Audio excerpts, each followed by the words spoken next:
Hey, everybody. He's Chrissy. She's Janet. I'm Jack. No, wait. He's Mr. Roper. She's Mrs. Roper. I'm that creepy dude, Larry. No, that's not it either. This is not Three's Company, although there's three of us here. Drew, how are you? Yeah. Let's light it. Come on now. I'm better than you. Let's light this candle. All right, I'm cooler than you are. Why don't you fix your little problems and light this candle? He's right. Let's light this candle. He surely is. Light the candle. Yes. Resume the countdown. Come and knock on our door. Late on the intro. Late. That See, was late. it sounded perfect. You Okay, go ahead and one, do it. I'll listen to you. No, you do it with me. Sing with me. Right. I should have just let it go. Right. Keep going. 1, 2, 3. Come and knock on our door. Come and knock on our door. We are waiting for you. We're waiting for you. Where the kisses are his Hers and and hers and hers and his and hers. Terrible. Ain't nothing wrong bringing the old me back. The mama know her body sell trophy glass. She birthed me. That's all right. The TV show's gonna sing that part for us anyway. Toonses, how are you? I'm doing good. I checked the sports book today, and I just wanted to let you guys know that Drew interrupting me during trivia is 100-1 odds. So Pretty low though. That's pretty low. is that low? Let me get my wallet and put a hundo on that one. Play long enough, you never change the stakes. The house takes you. Unless, when that perfect hand comes along, you bet big, and then you take the house. Did I get the odds wrong? Yeah, it's supposed to be the better the odds, it's closer to 2-1 or 3-1. The more likely that it's not going to happen would be 100-1. Okay, so then it's 100-1 that you're not going to interrupt me. Yeah, I'll probably interrupt Or you. that you are. I've only interrupted you, once or twice since we started? Has it been more than that? Come and knock on our door. Hey, Ted Glover, before we get started, I want to tell you tonight that you are the best host in the business. I am mediocre, and everybody else just really sucks, but thank you for the nice You compliment. do a great job. I watched some other shows over the weekend. I just think you do an exceptional work on this Vikings report. So I want to throw that out there before we got started tonight. Appreciate it. Thank you. Your Now, paycheck won't get any bigger. I was going to say, does that mean I'm getting a raise? Mr. Lumberg told me to talk to payroll, and then payroll told me to talk to Mr. Lumberg, and I still haven't received my paycheck, and he took my stapler. Order that Lamborghini you've been wanting to order. Cool. That's awesome. It's done. It's already on the way. All right. Three's Company. What a fantastic show. Meow, meow. That show didn't make any bad episodes, Ted. They were all good. Remember we were talking about Dukes of Hazzard a couple weeks ago? Wasn't there a couple seasons when Janet and Chrissy left the show, or Chrissy did Suzanne Summers? Didn't she leave the show, and they had who else? She was another blonde, pretty famous, popular actress that replaced her, but it just kind of wasn't the same after. She left, I think, 82. Well, first off, it had 8 seasons. You want to give me an episode guess? 8 seasons, Ted. 8. 215. 172. 172. Pretty close, though. Puts it 10th on our list behind Laverne and Shirley's 178 that nobody cares about, but I say it anyway. Chrissy left after 1982 because she was getting 40,000 less an episode than John Ritter, and it caused a big problem. Oh, really? And she thought she should be getting equal money as John Ritter, which she probably should have been getting. I mean, John Ritter's a tremendous actor, but Yeah. they probably should have been splitting it all down the circle there. But she left, and then Jenny Lee Harrison came in, who was married to the Dennis Hara from the Rams, Really? the offensive lineman. Yeah, it's kind of a tasty tidbit, especially if Jenny Lee's involved. And then she left, and Priscilla Barnes came in. That's the gal I remember, Priscilla Barnes. And she took over, like, the last couple seasons. Terry Alden, I think it was her name on the character name on the show, but she took over. But nobody, it was really all Suzanne Summers. She really made that part. And it was too bad she couldn't finish there. And her and Joyce DeWitt, who played Janet Wood, seems like Chrissy should have played Janet Wood. They didn't talk for like years and years. They just reconciled. What's that word? We got a big word. Reconciled. Reconciled. Is that right?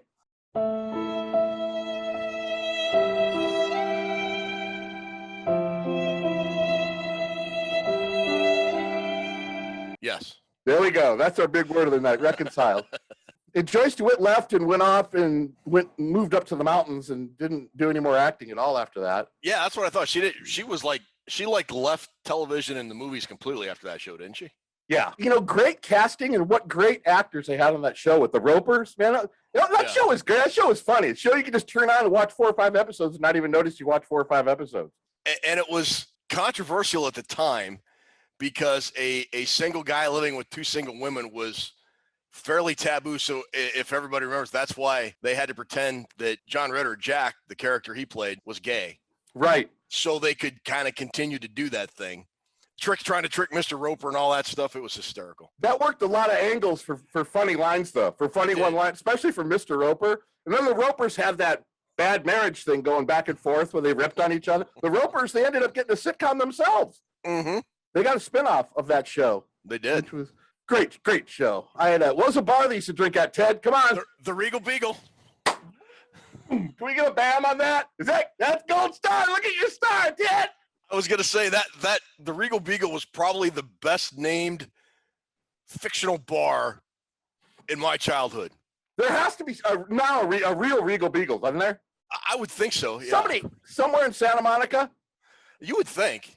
I got a funny tidbit. What's that? Since we sang that song so well, when Jack is riding his bike and the pretty girl walks by? Yep. That's actually Suzanne Summers with a dark wig. No way. I never knew that. I'm going to have to look at that opening just to see. I learned something interesting about every show every week. Billy. With your tasty tidbits. That's solid knowledge right there. I watched it 137 times just to make sure it was Suzanne Summers. That was always a part of the show. My brothers used to run in and say, don't miss the opening. Don't miss the opening. Billy Crystal was going to be Jack Tripper instead of John Ritter, but something happened. He didn't get the job. And Lonnie Anderson was going to be Chrissy Snow. When you hear about actors and actresses that tried out for parts or they wanted to do parts and they didn't, you always think to yourself, that wouldn't have worked. Putting like Mickey Dolenz as the Fonz, for example, that just wouldn't have worked. Billy Crystal and Lonnie Anderson might have worked.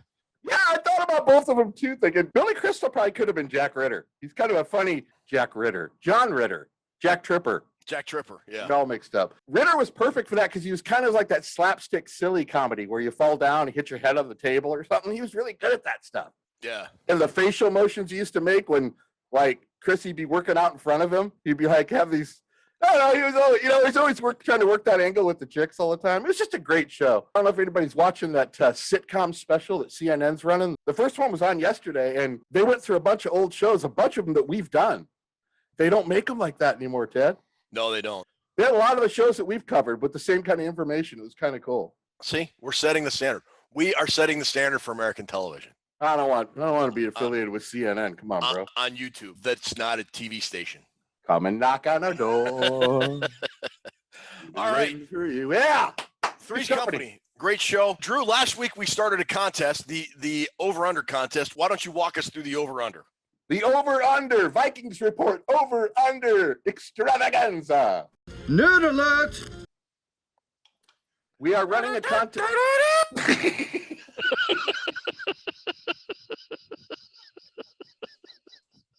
Oh, I forgot about it. You picked up the horn, baby. Yeah. Sorry. Vikings report over or under. We started this game last week. It's going to take us right up to opening week of the Vikings, week 1. It's a 10-week game. Every week I will ask a question, and you will respond in the messages below the show. It's the only way you can enter, not through Twitter, InstaFace, Twittergram, InstaTime, none of that. You got to do it on this show below. All you have to do is enter over under to the question I am asking. We started last week. We've gotten a lot of responses, Ted. It's going really well. At the end of the season, whoever has the most out of 10, they will win a very cool prize. What do we do in the event of a tie? If 2 people have a tie, say 2 people ended up getting 9 out of 10, we are going to put their names in the bag of cornucopia that we used for the Justin Jefferson jersey. We will select their name, and they will be selected as the winner. Then they will be happy because the prize is a good one. It's not an 8x10 picture of Mr. Furley either. What about Mrs. Roper in a one piece? Remember Mrs. Roper in the Moo Moo all the time? Yeah. Oh, yeah. Stanley. With the red hair, curly hair. Audra Lindley, that's her name. So you can get signed up. Last week was the first week. If you missed it, you can start this week. And you have to get your over-under selections in by Wednesday. And today we are at Saturday. Today we are 57 days away. 57 days from the Vikings playing the Bengals. And then next week, you know what we're going to have? What are we going to have? Week 3. Oh, okay. That's good. Whew, I thought this was like a trick question I knew nothing about. I felt fully unprepared, which is kind of how we go through this whole show. You know what makes me smile, Ted? What's that? Face muscles, mostly. Okay, we are rolling right along. That's the over-under game. I will read the question for week 2 right now after I get some intro bitchin' music that leads it in. Go ahead. I want to hear my intro. This week, question 2 is Dalvin Cook. Total rushing and receiving yards for the 2021 regular season. Over under 1,950 yards. Rushing, receiving. Got to add them both together. 1,950 yards. 1,950 yards. You need to put in the comments below if you think he's going to be under that or over that. All right. And like Drew said, you have till Wednesday. That's 12 noon Central time. Wednesday, 12 noon Central to have your picks in. After that, any submissions after that won't count for that week. Every even if you missed a couple of weeks, get your entry in there because it's hard to get over-unders, a string of them together. So everybody's got a good shot. But this is week 2 of week 10, and we'll have 8 more after this. Nice. Everybody got that? Dalvin Cook, rushing, receiving yards, 1950. See, you don't get Kirk Cousins, 1,000 yards passing. No. It's got to be. Kirk Cousins, 3 passing touchdowns. Dalvin Cook, 2 rushing touchdowns. No, these are hard. You got to think. You got to legitimately think about it because you got to take a lot of stuff into consideration with Dalvin Cook. That looked like me answering trivia.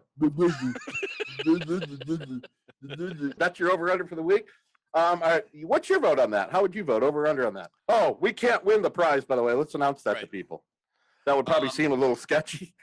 Yeah. Oh, hey, look, I won. Wow, that's weird. That's weird. That's so weird. Listen, I got second. If it was just me playing, I would go under because I'm not confident Dalvin Cook can play all 17 games. It's not that he's not productive, and I think he probably plays 13 or 14 games, maybe 15. That's where the curveball comes in, though, Ted. Yeah. If he does, he can very easily eclipse that number. I just don't know that he will. That guy played 14 games last season and got 1,918 yards. Did he really? So that's a little bit of – so if you look at it like that, I set my bar pretty low, but it's a good number. It's a good number because it's right where it should be. It's teetering on the brink of some other big word I can't think of. That's it, though. There we go. So that's your over-under for the week. Dalvin Cook, 1,950 combined rushing and receiving yards. Combined rushing and receiving. You got to remember that. Rushing and receiving for the great Dalvin Cook. All right.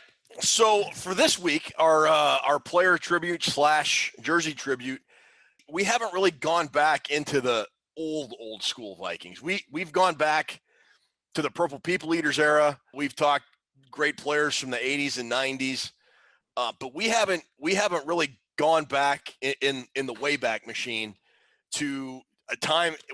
This is actually before my time. I mean, I was still alive, but too young to remember. And the guy we're talking about, since this is episode 26, the man who wore number 26, Mr. Clinton Jones out of Michigan State. Drew, what do you got on Clinton Jones? Number 2 overall pick. By the way, he started his career in 67, and I was only 2. I wasn't watching football yet, or was I? I don't know. I didn't start really watching until 70, so it was before my time as well, even though I look older than dirt. Number 2 overall pick, Ted, behind Bubba Smith. He said, Clinton said that he and Bubba Smith went out to dinner with, why is the name escaping me now? Shula, Colts coach at the time. Yeah, Shula was the Colts coach at the time, yes. He went out to dinner before the draft, and he thought he had a pretty good shot of being number 1 overall, and Bubba Smith got the nod. But he was number 2 overall selection in the entire league. So kind of it sucks for him because he had to play behind Bill Brown and Dave Osborne. Only put up a couple thousand yards rushing for the Vikings, but was a hell of a back. His running style was a prelim to Foreman and Ricky Young and all those other guys before they got there. I liked watching, like I said, I didn't see it live, but I like the footage of Clinton Jones. I think he was a great running back. And he played those great Michigan State teams that won those back-to-back titles there. But he was just as good as a kickoff returner as he was a running back. He was very good at kickoff returns. Bill Brown was the main feature back, but the Vikings, in a lot of ways, had a running back by committee approach back at a time when it was, guys like Jim Brown carrying 35, 40 times a game. What the Vikings did with Clint Jones is sort of a change of pace guy when you look at the complete nothing but between the tackles with Bill Brown. Bill Brown was going to look for a guy and go headfirst into his chest and just pump his feet and get as many yards as he can. And Clint Jones was kind of that outside guy on the edge, using his speed and agility to get to the second level. And there weren't a lot of teams in the NFL back then that used that running back approach. No, you could mix in Oscar Reed. He was kind of thrown in there, I think, in the committee, but that backfield was full for the Vikings. I mean, he played 6 seasons, 67 to 72, 75 games for the Vikings. He was part of that, which I call the 1967 draft, which I think is the best Vikings draft of all time.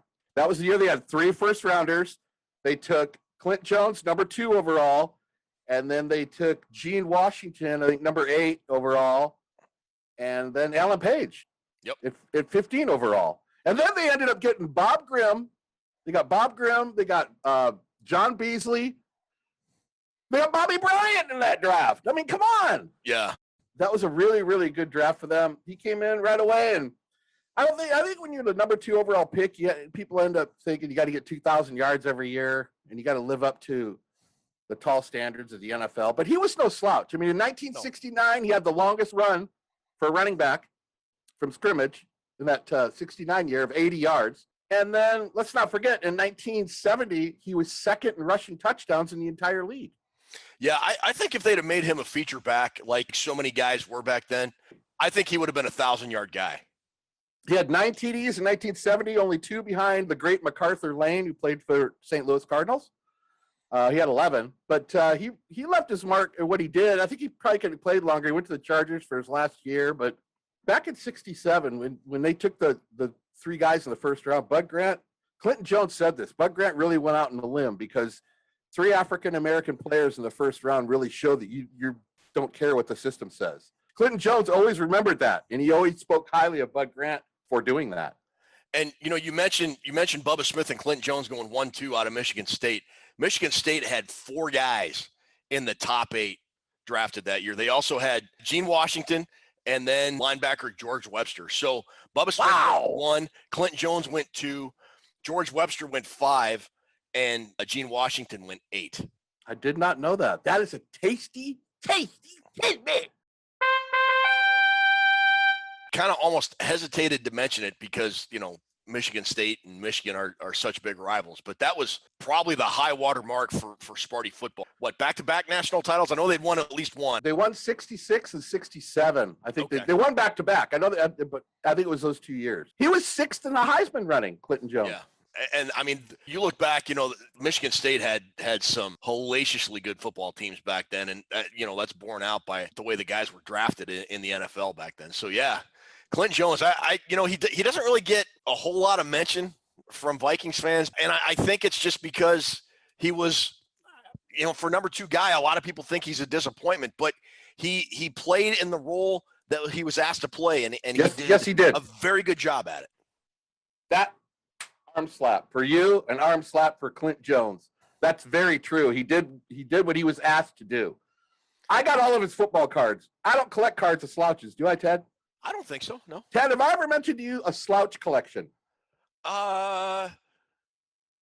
Maybe, but no, I don't think you have. Remember Jones? I was reading something about Jones where he said classified 1A for the Selective Service, took a physical in Detroit in 1968, and then met with the military draft board in his hometown of Cleveland just before the NFL draft. He thought he was going to get drafted. By the Army, not by the Vikings. Yes, he said survival was on my mind. I had other things on my mind besides the NFL draft. I could have gone to Vietnam. Whew.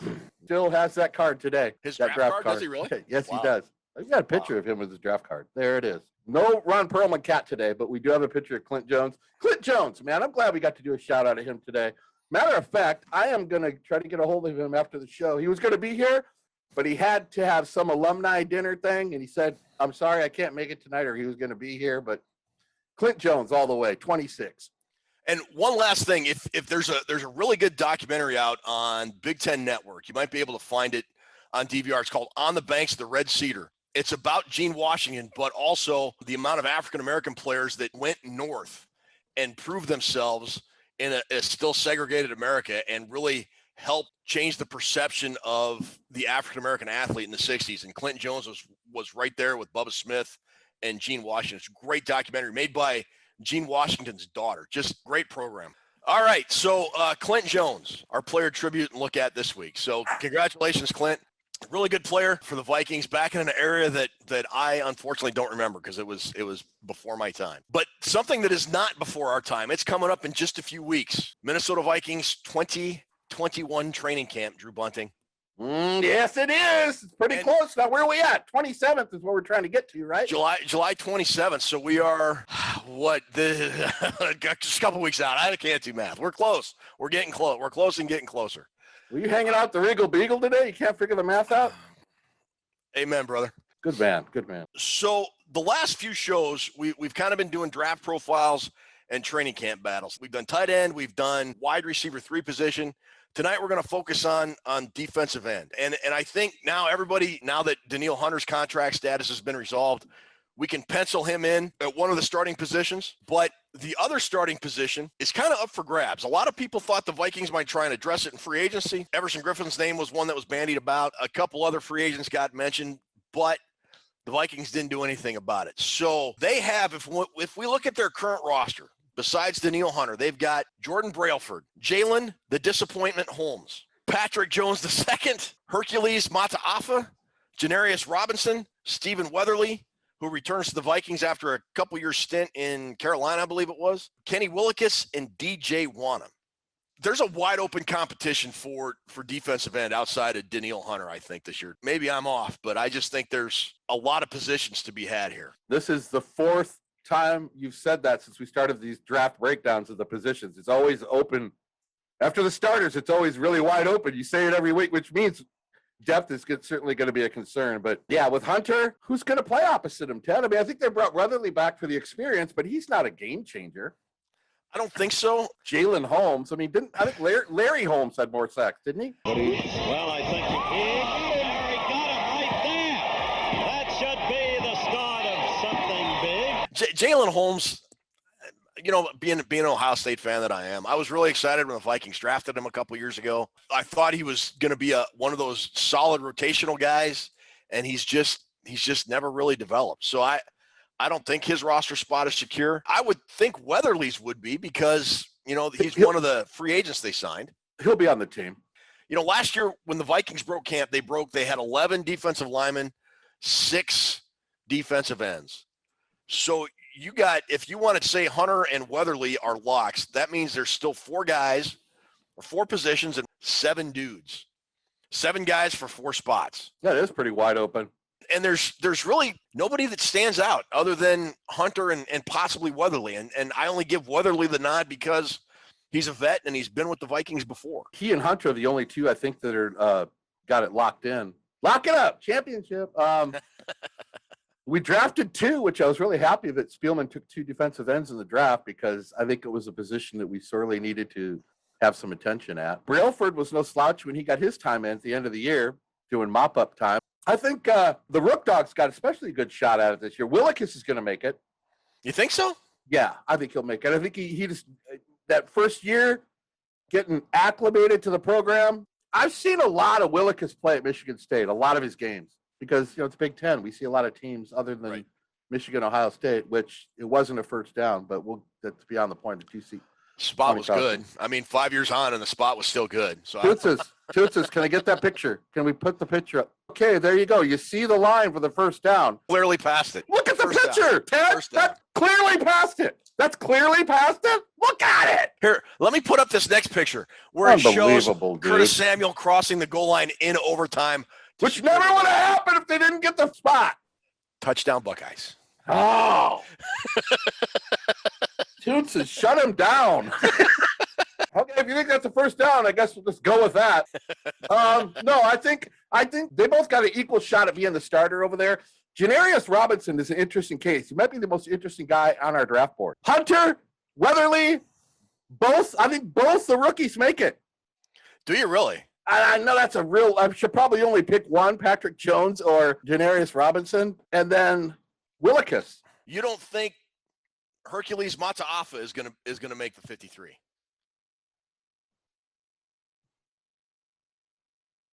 Come on, Ted.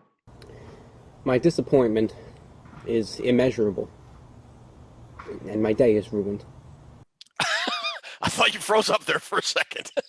No, I did, because my brain froze up thinking about that guy gets hurt too much. Okay. We got to take the guys who get hurt all the time. And you know which wide receiver I'm talking to you about. These guys that get nicked up all the time, get them out of there.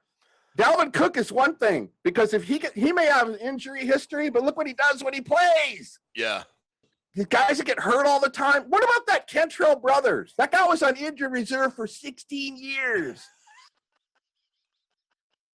Get him out. Get out. Get out. Can't be on the club if you're sitting in the tub. How's it go? Can't make the club in the tub. What about Jalen Holmes? You ready to pull the plug on him, or you think he's going to get one more go? Pull the plug, Ted. Are you telling me I should pull the plug? I'm afraid so. Yank it out. If you yank it really briskly, yank it out of the wall. Jalen Holmes had his chance. Yeah, I think so. So your 6 defensive ends, just to make sure I got this right: Danielle Hunter, Stephen Weatherly, Willikis, Robinson and Jones, and DJ Wanham. Those are going to be your 6 coming out of camp. Yes. Write them down, Ted. Put it on the board. Championship. I won't. I'm not going to bet my other eyebrow on it either. I kind of went over on a limb. I don't know about Willikis. He spent all year on injured reserve, and yeah, he was one of those 7th-round guys. We both wondered after the draft, how did he last until the 7th round? I don't know. I could get on board with all your other picks except Willikis. I think it's going to be Mataafa or Jalen Holmes. I think the Vikings are going to want some veteran guys. I mean, guys like Willikis and Wanham are going to really have to outplay guys like Jalen Holmes and Hercules Mataafa. I don't think there's any way they get rid of Wanham. A lot of these problems would be alleviated if they hadn't traded for and then traded away Yannick Ngakoue. What the hell was that all about anyway? I don't know. It's not. I don't want to call it devastating. So let's just for the sake of argument go with your 6 as the opening 53. How are you feeling about the depth and experience? I'm a little concerned, Ted. Now, when we talk about these every week, I say, "How you feeling?" And every week you said, "I'm a little concerned, Ted."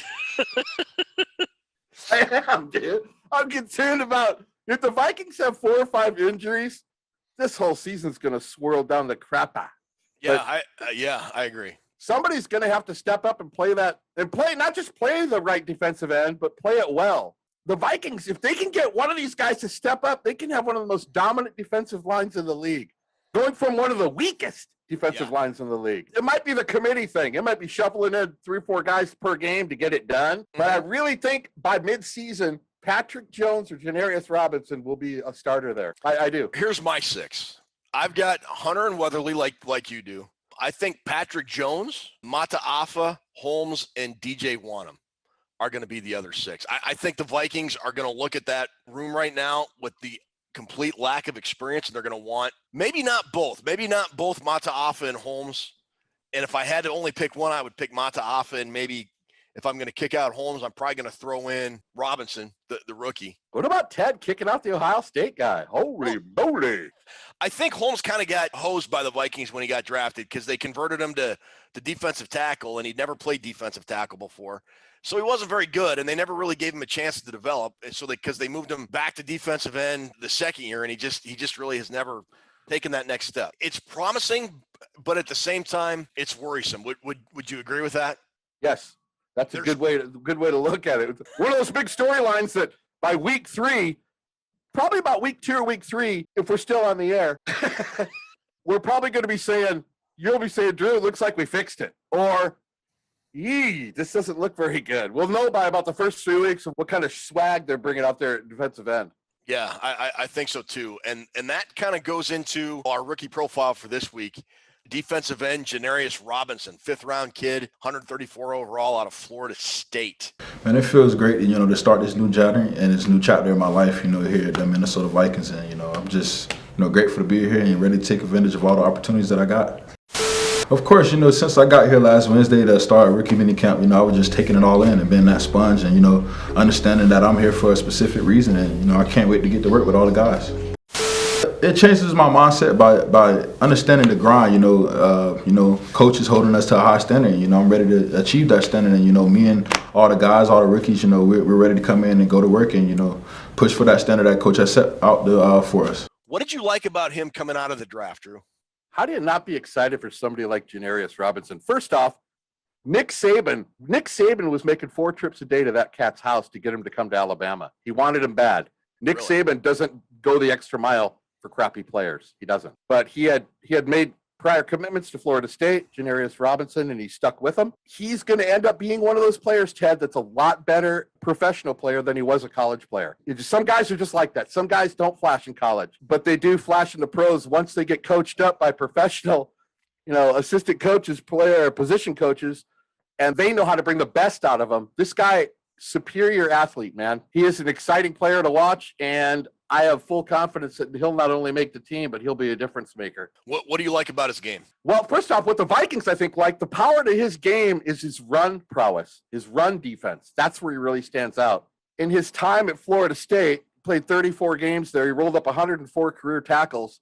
He had 20.5 tackles for loss, and he only had 8 sacks in the 34 games, which isn't really a high number. First off, let me backtrack. Florida State botched him. They don't know how to coach over there at Florida State. They didn't use him right. They didn't teach him right. They botched it. Janarius Robinson is probably top 3 run stopper in this entire draft class. He knows how to read the run. He plays the run. I think the Vikings love that about him because they want a guy that can stop the run. That's when you look at his tackles for loss, how they ratio out against his sacks. That shows where his strong point is. He needs to become a better pass rusher. That's why he fell to the 4th round. Otherwise, the size, length, speed combo that Robinson has, 1st round, 2nd round talent. If Janarius Robinson goes to Alabama, is he a 1st, 2nd, or 3rd round guy? Yes. No doubt in your mind. No doubt. No doubt in your mind. Okay. Florida State botched it. I'm telling you, dude. When he got to Florida State, DeMarcus Walker and Josh Sweat were both there. 2 NFL guys. Mm-hmm. So he didn't come in like, come on in. Come on in. You play. Game 1. Come on in. He had to sit behind these great players. So he didn't even get started right away. I think he would have been higher up on everybody's draft boards. How did Florida State botch him? You've said that a couple times. What do you mean by that? Well, they played him out of position. They had him standing up a lot in some kind of weird 3-4 alignment. He's a base 4-3 defensive end. That's what he is. Part of the problem was, like Jalen Phillips, part of his problem was getting caught by the tackles, getting stood up. When he gets on somebody, he couldn't get off. And that's where Florida State put him in a lot of those positions where he was fighting through double teams all day. Not to say that won't happen in the NFL, but I don't think they used him right. I don't. They were always subbing in different packages for him, and that's a guy you just got to let get in the groove. That's a guy that needs to be coached up, and he will be coached up at the next level. I don't think Janarius Robinson is going to start week 1 and be Danielle Hunter. I don't think so. But there's not a player in this whole draft that has more potential than he does, I don't think. Remember Jordan Reed came on when we were doing that show over at the mothership? Over at Good Morning Gallahorn? Yeah. Jordan Reed was on that show to us. He's a draft guru. When Jordan Reed talks, you better perk up your ears because that guy's got knowledge. Jordan Reed, for this particular draft, top 5 overall sleepers in the entire draft. Janarius Robinson is one of them. Well, this is going to make my prediction at the end of this segment incredibly awkward for everybody then. It's okay. Where do you see Janarius Robinson 2 years or 3 years on this Vikings roster? As a starter? Is he a solid rotational guy? Where? What do you got him pegged as? He could either be a step below Danielle Hunter, or he could be a lifetime Stephen Weatherly. He'll play. He's going to have an NFL career. He's not going to get cut and work at Togo's next week. He's got too much talent that needs to be developed. In the last 25 years, the Vikings have only taken 3 guys in the 1st round at defensive end since 1996. 25 years, they've taken 3. So they held true. They don't like taking a defensive end in the 1st round. Matter of fact, the streak is now 16 years running. The last time they took a defensive end was 2005 in the 1st round. Do you know the 3? One of them's Demetrius Underwood. No. He was a 1st round, yeah. Why is the Michigan State guy that had like 1 practice and then he kind of had a big mental breakdown and never played for the Vikings? Okay, in the last 25 years, there's been 4 defensive ends. Off the top of my head, see, Robinson was a 4th round guy. No, who you got? Who are they? Dwayne Clemens, taken 16th overall from Cal, 1996. Okay. 2004, Kenichi Udeze from USC, went 20th overall. And then wait, I know the other guy was in 2005, Wisconsin, drafted with Troy Williamson, and I farted out his name the last time. I couldn't remember it. Doggone it. Doggone it. Who is it? Erasmus James. Erasmus James. Doggone it. I knew Erasmus James from Wisconsin was the last defensive end the Minnesota Vikings have taken in the first round in 2005. You look at Udeze and Erasmus James and how their careers worked out, maybe that scared the Vikings because they haven't taken one since in the first round. 16 years is a long time for a defensive end is a valuable position, Ted. It is, but Udeze got sick. He ended up with lymphoma, I think it was. Yes, unfortunate. Yeah, and he's like, I think he's on the coaching staff at USC now, his alma mater. Good for him. What a great college player that guy was. On his way to having, I think, a really solid NFL career, too. We can say Erasmus James was a complete and terrible bust, though. That's got to be one of the worst drafts in Vikings history with Williamson and Erasmus James. Williamson at 7, and then Erasmus James at what? What was he? What did I say? 15 or 16, I think. He was like mid-teens. That's just a waste of 2 players, man. I was at that draft party. You want to hear a quick story? So me, our buddy Dave Stefano, and my brother Bradley, who I've shown a couple pictures of from time to time. And Dave's over on Climbing the Pocket Network. Still got a couple shows over there. Hi, Dave. Hope you're doing well. Anyway, so What up, Dave? It's me, Dave, and my brother Brad. We go to this draft party. And Red McCombs is the owner. It's his last year as owner. Wolf would buy the team later that year, and everybody just hated McCombs. Just hated him. He was just so Paul Allen's hosting the draft show, and he introduces McCombs, and they have the stage set up, and he comes out yelling, "Purple Pride, Purple Pride, Purple Pride," and everybody, I mean, he is getting booed. I mean, it's like the biggest heel in the WWF kind of getting booed. I mean, it's almost to the point people are throwing beer on him. It's not that bad, but I mean, people are pissed because this is right on the heels of the Randy Moss trade. Oh, people are just booing him and booing him, and so he stops saying Purple Pride, and the booing kind of starts dying down a little bit, and he says something like, "How's everybody doing tonight?" And I'm not kidding you, the guy sitting right next to me yells as loud as he can,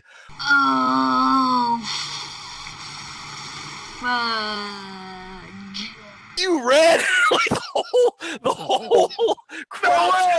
whole crowd just starts busting up. Only I didn't say fudge. I said the word, the big one, the queen mother of dirty words. I mean, we're just dying. It was like a stand-up comedy routine. It was hysterical. Did he react to it? He looked kind of over the direction, and he said something like, I'm glad everybody's having a good time or whatever. And then he introduced, I think, either Paul Allen or Mike Tice or somebody. But oh, my side still hurt thinking of that. God, it was so funny. And then we drafted friggin' Troy Williamson and Erasmus James. Whatever. We just get tortured, don't we? This is why I drink. That was because you could hear the guy plain as day, and it was in the old Winter Park practice facility, so it like echoed, like the crowd died down. It was like perfect timing. Did you plan that little trip to go to that thing, or did it just happen? No, we kind of planned it. We wanted because we knew the Vikings had 2 first-round picks, and Dave and I were working in the same unit at the time here. We were both still on active duty, and so we had to get leave scheduled and all that kind of stuff. And we picked my brother Brad up. He lived in Iowa. Picked him up on the way up, and we spent 2 or 3 days there. It was a good time. That must have been a riot, dude. It was a lot of fun. We had a good time. Yeah, that's that's a great story. Excellent story. So anyway, that is our defensive end look for this week, position group, and our rookie profile. We're going to start a new segment this week.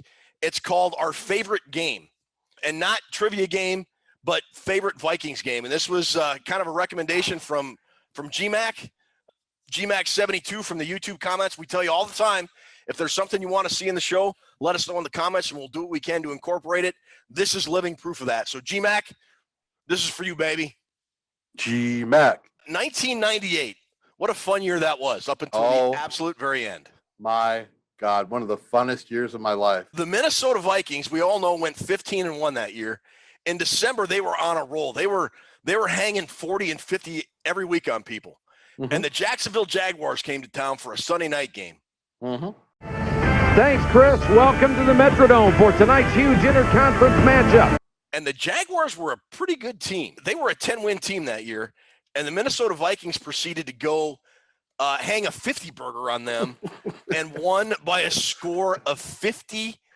That was Toots' favorite game of all time, dude. Yes, that Toots loved that game. He was cracking up the whole game, and nothing went wrong for us. That was great. No. It was like almost from the very beginning, the Vikings took complete control of that game, and they scored 50 of the first 53 points of that game. Remember, ESPN was all talking about that rookie quarterback making his first start against us? Offense rookie Jonathan Quinn gets his first start in relief last week. He showed a big arm and poise. Yeah. I can't remember the guy's name. I can't remember his name, but he was like, I think it was his first start. It was Jonathan Quinn. That's The mighty Quinn. The mighty Quinn. Now, for me, I didn't see a whole lot of the 98 season. I was overseas. I'm stationed in Germany. I didn't come back until the season was well underway. The very first game I saw that year was the Monday night game in Lambeau where Randy Moss just absolutely clowned the Packers for 4 quarters. What a great night that was. This was only the second or third game of the year the entire season I had seen up to that point, because when I came back to the States, I was living in Alabama, and, this is the days before DirecTV and Sunday Ticket and games online and all that. So I didn't see a whole lot of Vikings games that year. And this was a Sunday night game. And I thought to myself, there is no way the Vikings are going to lose to anybody after what they just did to the Jacksonville Jaguars. I was going to say, what was your take after seeing the Lambeau game and then seeing the Jacksonville game? You must have been saying, whoa, Nelly, we got ourselves a squad, man. Yeah. And, and then you saw the highlights every week. That's back when Chris Berman and Tom Jackson were they were kind of in their prime with their highlights show. And it just, if there ever was a team that I thought was unstoppable, it was that Vikings team. That 98 game. Why is it your favorite game? It's the one you wanted us to talk about first, and we were happy to do it. But why do you like that game so much? So 1998 was the first year that I really started watching the Vikings. Me and Drew met in 96, and I didn't really get into the Vikings until, a couple of years later. And so I was just starting to get into it. Randy Moss, obviously, that year, I was just like going, wow, this is really cool. And then that game, we just literally laughed the entire game. It was just great. We were just watching the game and just looking at each other and just going, this is just great. And I don't know, maybe there were some games like in the 2009 season, but I've never enjoyed a game so much watching it as I did that game. It was just, from beginning to end, it was just awesome. Back then, my dad lived down just outside of Tampa. He'd retired. I lived up in, just about 100 miles north of Destin. So we lived about 6 hours apart. I called him, or he would call me every week during the game. When the Vikings were on TV and we could both see them, we'd call probably 4 or 5 times during the game. And I remember at one point, I can't remember who called who, but I picked up the phone and Brad Johnson had come in because it was such a blowout. He threw a short pass to Chris Carter for a touchdown. And you were laughing. I mean, we were just giggling like, who's going to stop this team? This is just not fair. And my dad's like, God, if this was a fight, Tom Coughlin would be dead in the ring.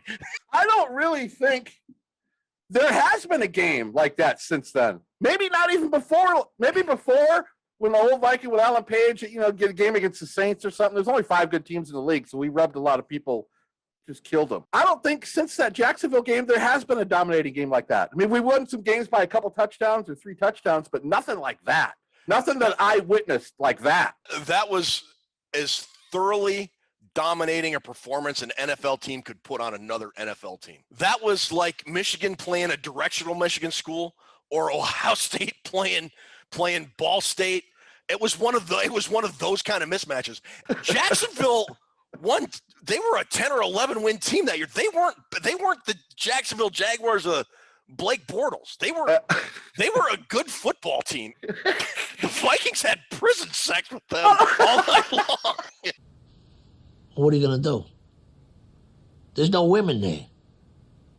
You're there 5, 10 years. Waiting for, I guess I'm still alive. Ted Glover. Oh man, that was every single thing that could have went wrong for Jacksonville that night. And it was, one thing rolled into another. And then they finally got a good drive, and then Dwayne Rudd picks it off and runs it all the way. It was like, that must have been the worst game that Jags fans could ever remember. Yeah, and then they drafted Blake Bortles. That was a fun Viking game to watch. You don't get a lot of them like that. You don't. No, you really don't.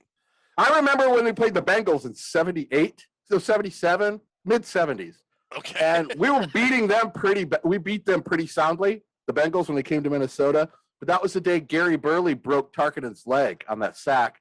The Vikings won that game 42-10. Chuck Foreman set an NFL record for most receptions by a running back in a season, and I was at that game with my dad. I was actually in attendance when Tarkenton got hurt. No. I was at that game. Way. No way. Yep. First off, you just hit us with a great tasty tidbit right there on Chuck Foreman. I did not know that. Yeah, I'm almost positive, or either Tarkenton. No, it might have been Tarkenton setting an NFL record. Either Tarkenton or Foreman set an NFL record, and then I remember when Tarkenton got his leg broke. 42-10, butt whipping. Listen, Ted remembers the score, dude. Ted, what'd you have for dinner last night, Ted? Spaghetti. See, think about it though, Tootsis. Yeah. All right, so that is our favorite game. We got plenty more of those coming. So Tootsis, thanks for recommending that one. That was just a fun game to relive and talk about.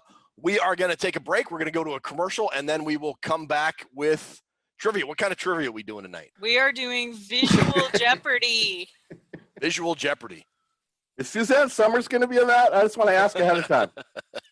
Yes? No? Chrissy Snow, Ted. Yes. You know, this is very good for the circulation. It sure is. I feel better already. Well, 1 rum Collins and 2 more Bangkok Bangers. I just love your Bangkok bangers. Bye, Jack. Bye, Janet. Right.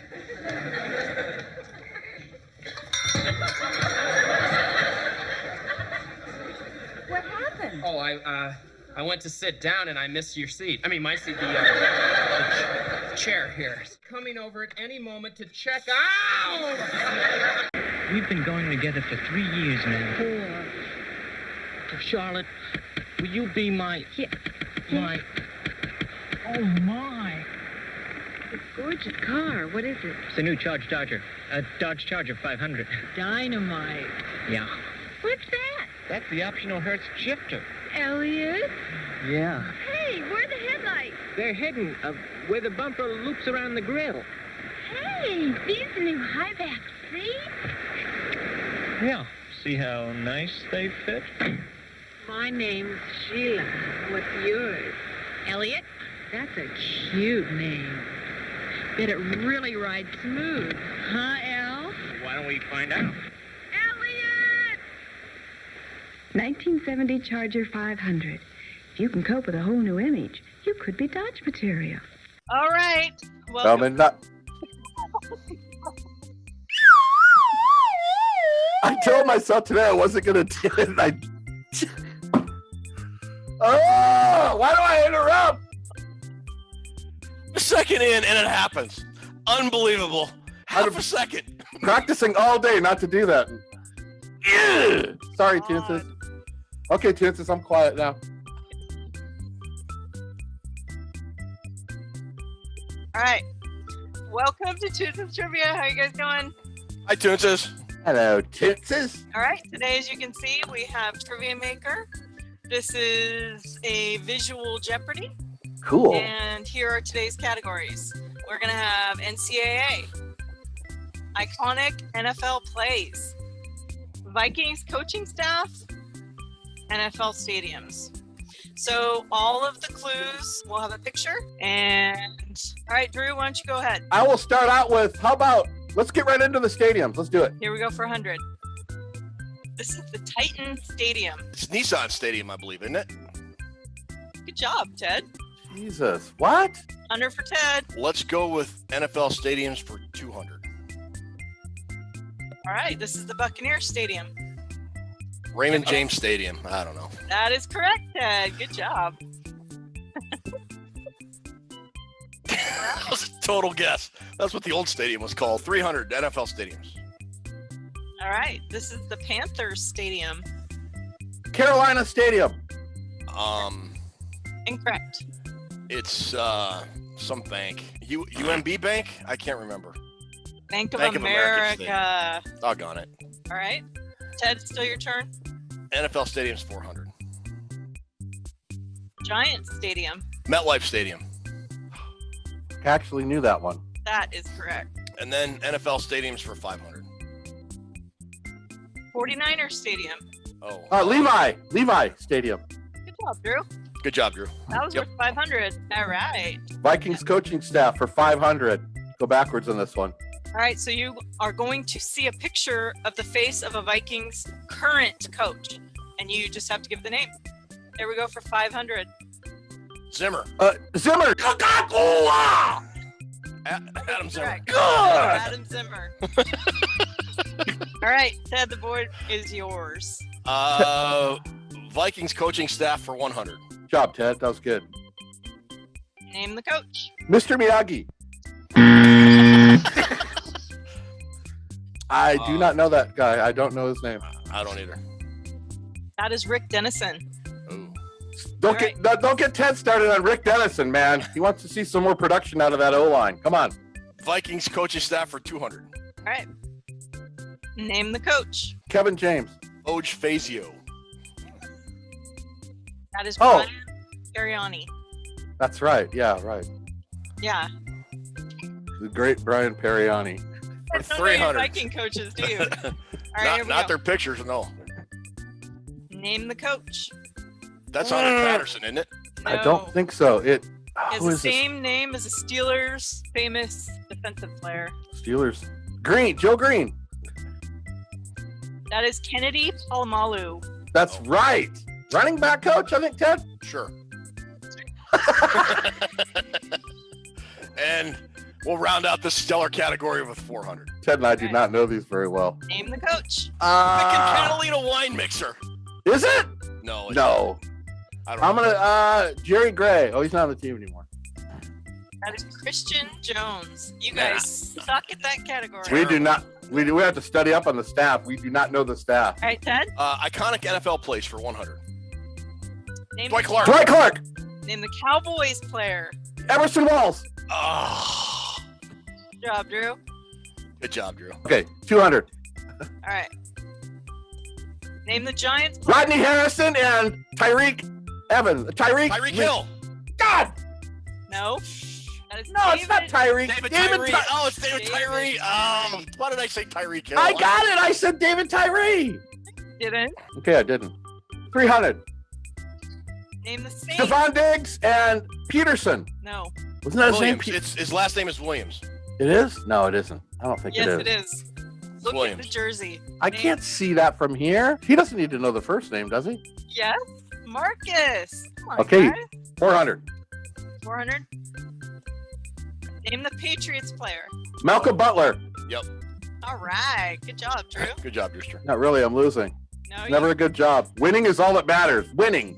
you shot up to 1,000. It's your turn. NFL iconic plays for $500. Name the Raiders player. Willie Brown. No, that's not Willie Brown.